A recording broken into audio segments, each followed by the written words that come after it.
Je propose l'énoncé suivant, donc donner les équations des axes de coordonnées. Bien sûr, on est dans l'espace. On est dans l'espace, donc on est dans R3, ou dans l'espace E, si vous voulez. Et on a un repère orthonormé direct qui est posé. Donc un ROD est posé. Et on demande justement l'équation de l'axe X, l'équation de l'axe Y et l'équation de l'axe Z. Et je dirais même plus, quand je dis qu'un ROD est placé, c'est-à-dire qu'on a un repère orthonormé direct avec la base I, J, K, mais aussi une origine. Et d'abord, avant tout, une origine, je dirais. Parce qu'on fixe un point quelconque de l'espace, d'abord en pointant une origine. Et puis après, à partir de cette origine, ben, on y fixe un repère orthonormé direct, avec sa base IJK et donc ses axes. Et donc ce qu'on demande ici, c'est l'équation de l'axe OX, l'équation de l'axe OY et l'équation de l'axe OZ. Alors, la première des choses qu'il faut savoir, c'est que l'axe OX, ben, c'est une droite. L'axe OY est une droite et l'axe OZ est une droite. Il y a plusieurs équations vues d'équation de droite. Il y a l'équation vectorielle, l'équation paramétrique, l'équation coutumière ou cartésienne, l'équation vue comme intersection de deux plans sous forme réduite et l'équation vue comme intersection de deux plans sous forme générale. Alors si vous voulez, l'équation vectorielle, elle est là, l'équation paramétrique, elle est là aussi, l'équation coutumière ou cartésienne, la voici, l'équation sous forme réduite, la voici, et l'équation vue comme intersection de deux plans sous forme générale, la voilà. Donc tout est présent, donc il n'y a plus qu'à. Il n'y a plus qu'à. Donc je vais commencer par, c'est mon choix, hein. Alors, je vais conjecturer par la, je le fais qu'une fois, et puis je conjecture, hein. Je vais le faire pour l'axe OZ, et puis je vais conjecturer pour l'axe OX et OY.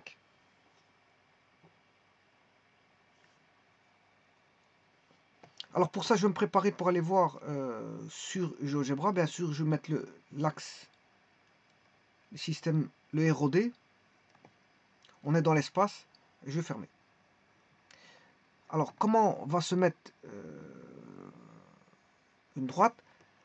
Bien, je mettrai la réponse sur GeoGebra par après. Mais l'équation vectorielle n'est rien d'autre que, la voici. OM égale lambda PQ plus OP. Mais OP, il n'y a pas d'OP. Alors O, c'est l'origine. Hein. C'est l'origine du repère.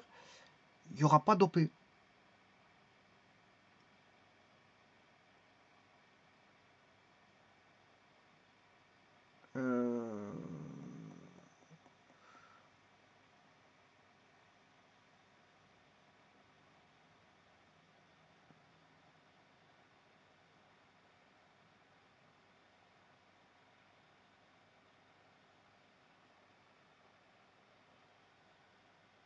Bon, je vais faire l'axe Z.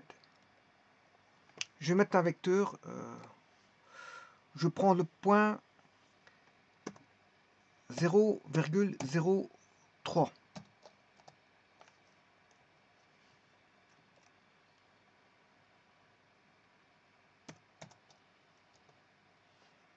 Je vais créer le vecteur OA.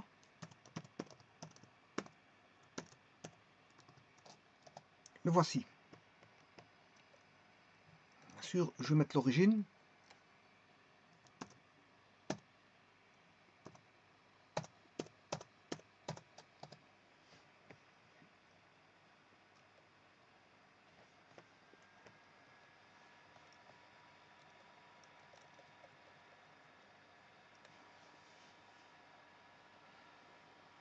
Et donc, l'équation de la droite, ben, la droite, c'est la droite OA quelque part qu'on cherche. Puisque l'axe OZ, c'est l'axe en bleu. C'est l'axe en bleu. Donc, l'axe en bleu, ben, c'est la droite OA.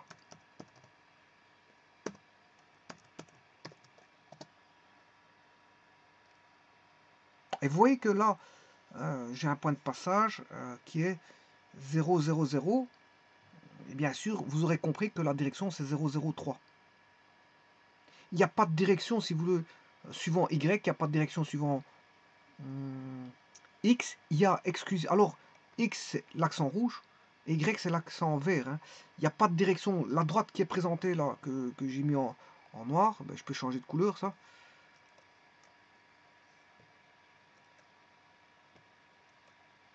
Je peux la mettre pas en vert, en bleu ciel. C'est la droite en bleu ciel. Donc, c'est l'axe Z. Ben, vous voyez qu'il n'y a pas de direction suivant l'axe des X. Il n'y a pas de direction suivant l'axe des Y. Il n'y a pas de direction suivant l'axe des X et Y. Mais il y a une direction suivant l'axe des Z.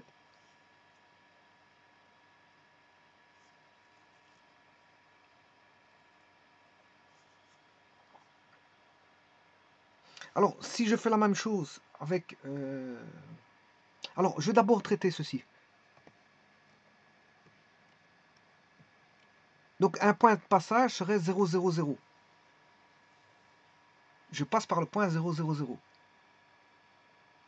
Donc, P1, P2, P3, c'est 0, 0, 0. C'est un cas particulier de points. J'ai choisi de prendre l'origine.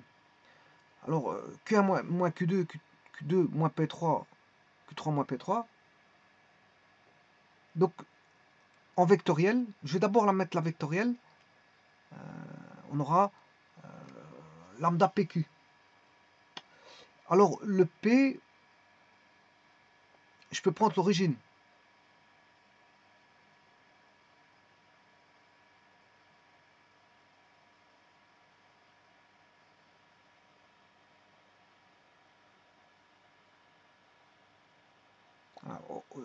Au P, je prends le point P qui est l'origine. Donc, je vais avoir la droite OO. OO, ben, la droite OO, les composantes sont 0i plus 0j plus 0k. Donc, autant dire qu'il n'y aura pas de... on aura un point. On aura un vecteur nul, je m'excuse, un vecteur nul. Ceci, OO, c'est le vecteur nul. Hein. C'est un vecteur nul.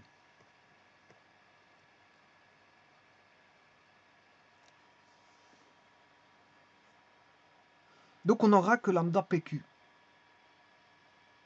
Alors, P, je vous ai dit que c'est l'origine. Donc, j'aurai OM égale lambda OQ.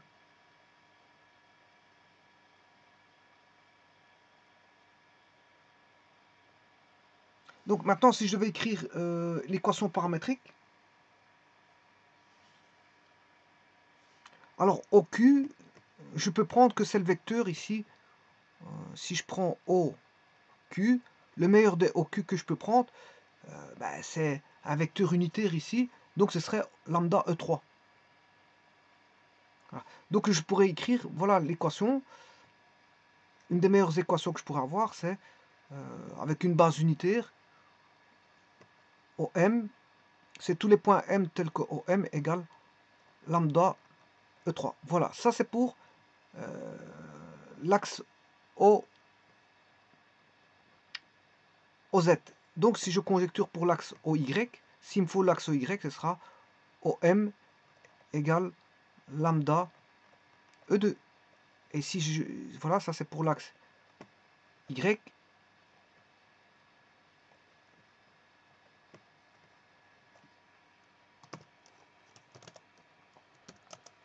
L'axe OX. L'axe OY.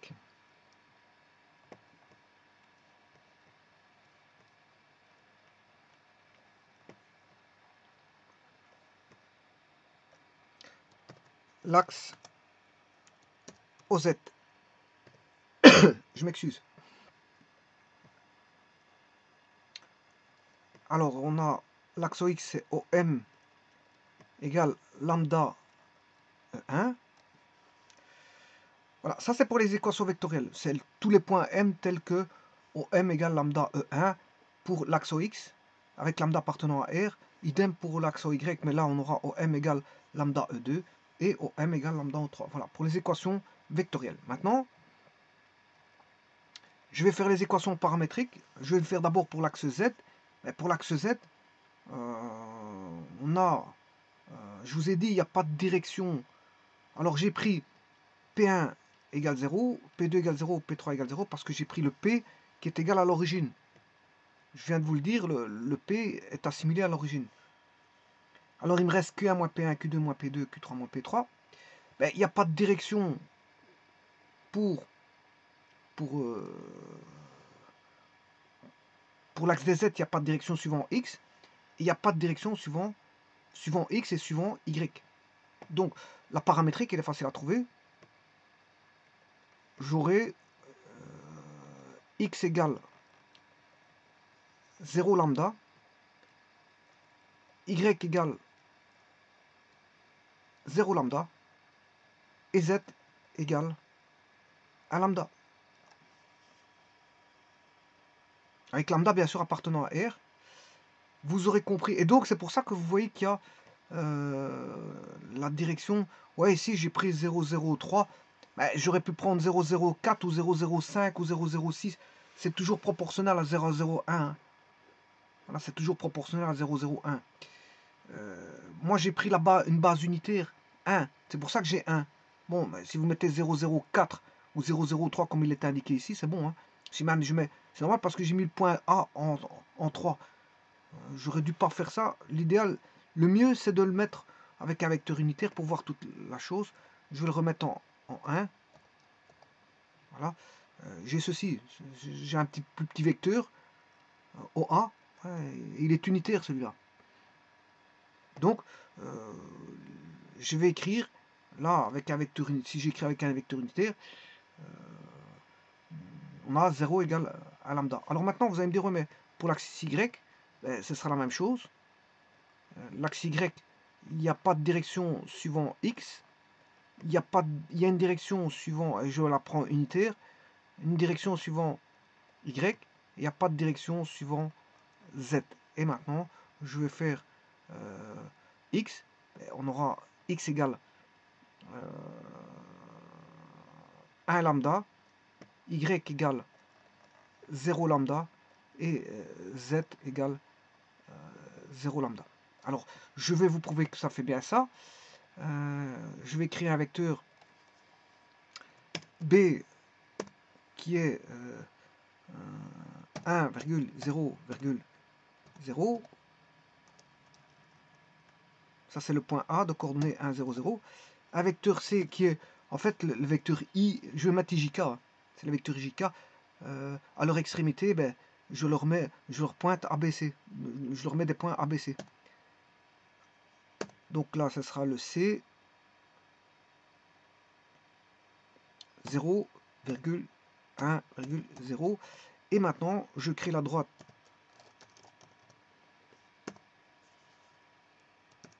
OB. Voilà, vous voyez que c'est bien lambda 1, 0, 0. Il passe par le point particulier 0, 0, 0. Et la droite OC.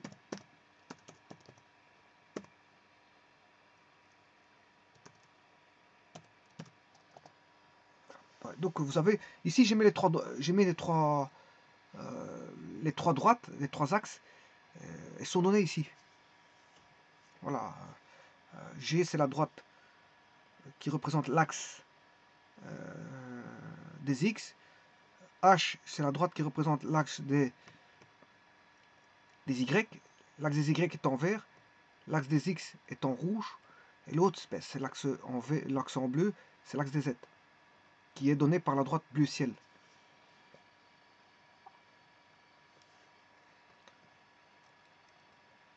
Maintenant, je vais rechercher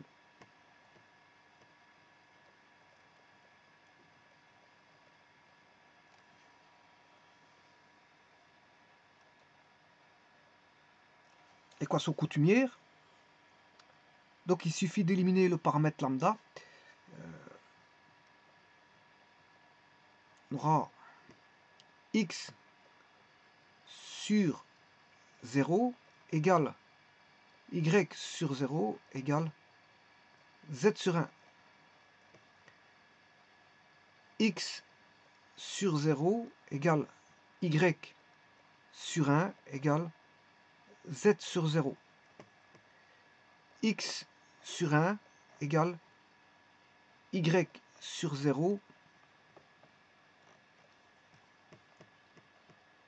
égale z sur 0. Et maintenant, je vais faire l'équation vue sous forme d'intersection de deux plans. Et là, peut-être qu'on va avoir une particularité, vous allez voir.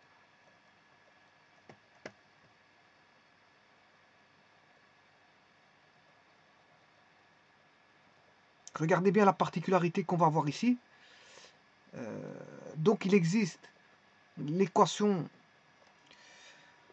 vue comme intersection de deux plans et celle générale. Et vous allez voir que peut-être qu'elles vont se réunir toutes les deux. C'est un cas d'exception où elles vont se réunir.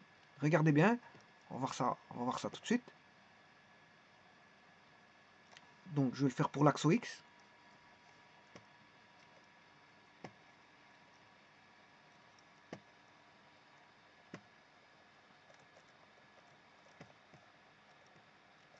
Pour l'axe X. Ensuite l'axe Y et ensuite l'axe OZ. Alors X était X sur 1, donc ce sera X sur 1 égale Z sur 0 et Y sur 0 égale Z sur 0.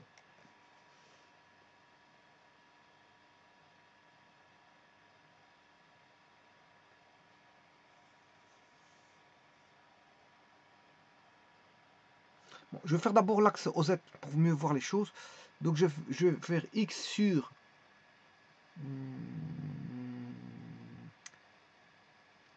X sur 1. Non, le X il était 0. C'était Z sur 1. Y sur... Bon, je vais éliminer ce que j'ai marqué là parce que je vais conjecturer par rapport à l'axe OZ. Y sur 0 égale, si vous regardez bien, c'est ça. Hein, l'axe OZ, c'est X sur 0, Y sur 0, Z sur 1. Si je prends X sur 0, si je prends la 1 et la 3, c'est X sur 0, Y sur Z sur 1 et Y sur 0, Z sur 1.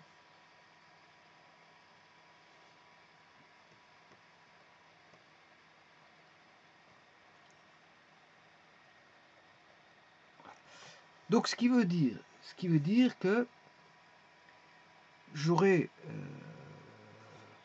de ceci, je vais avoir X égale 0 sur 1 Z, et de celui-là, je vais tirer Y égale 0 sur 1 Z, ce qui veut dire qu'on a 0, 0 fois Z ça fait 0, et 0 fois Z ça fait 0. Donc on a deux plans là, qui est X et Y, X égale 0, Y égale 0. Donc je vais créer les deux plans.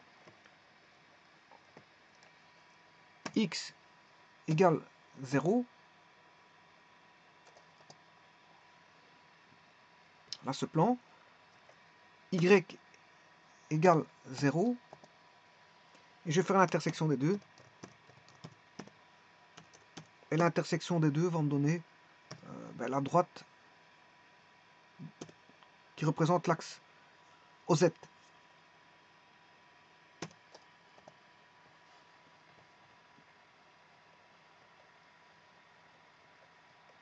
Voilà, c'est bien l'axe OZ. Donc maintenant, ça c'est la sous forme réduite. Donc c'est X égale 0, Y égale 0.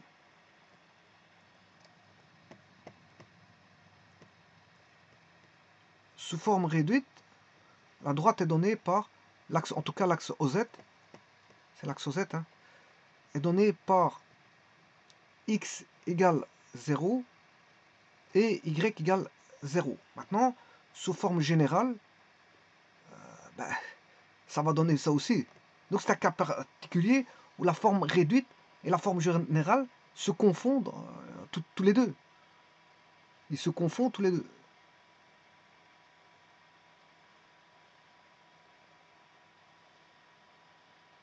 Parce que le premier, j'aurai... L'écriture sera 1x plus 0y plus 0z plus 0 égale 0. Et le second plan, c'est 0x plus 1y plus 0z plus 0 égale 0. Voilà, c'est la forme générale, mais ça c'est la forme réduite. Mais on retrouve, c'est un cas particulier de la forme générale. Hein. Donc là on a les deux équations, la forme réduite et la forme générale, voilà, reviennent, on va dire, à quelque chose qui se confond.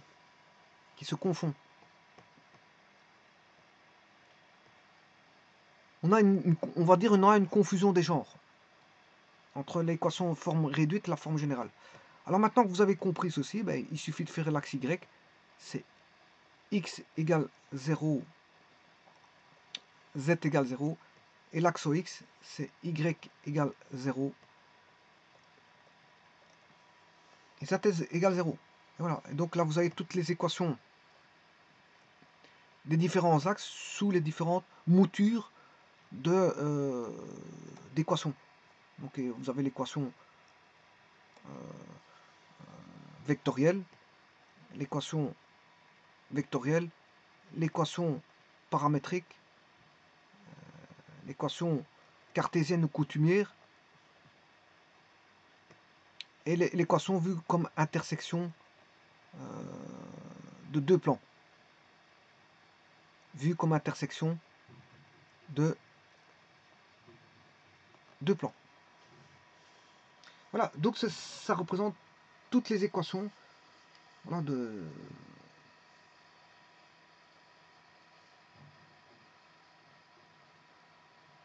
toutes les équations des axes.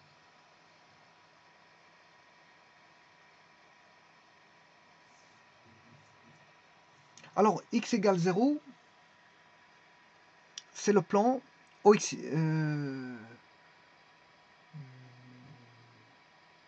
X égale 0, c'est le plan Y au Z. Le plan Y égale 0, c'est le plan X au Z. Le plan Z égale 0, c'est le plan X au Y.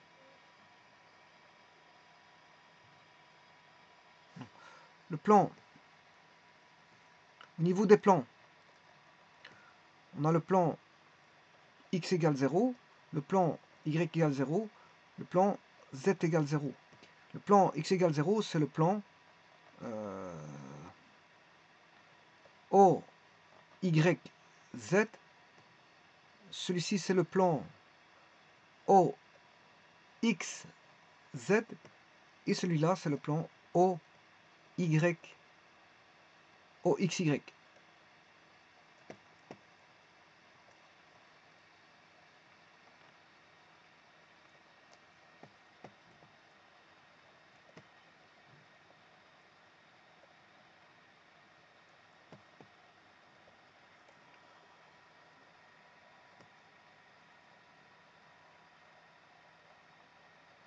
Et là, ça a été fait.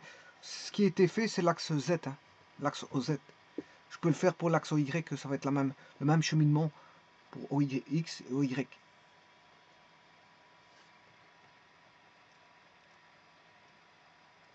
Je vous remercie.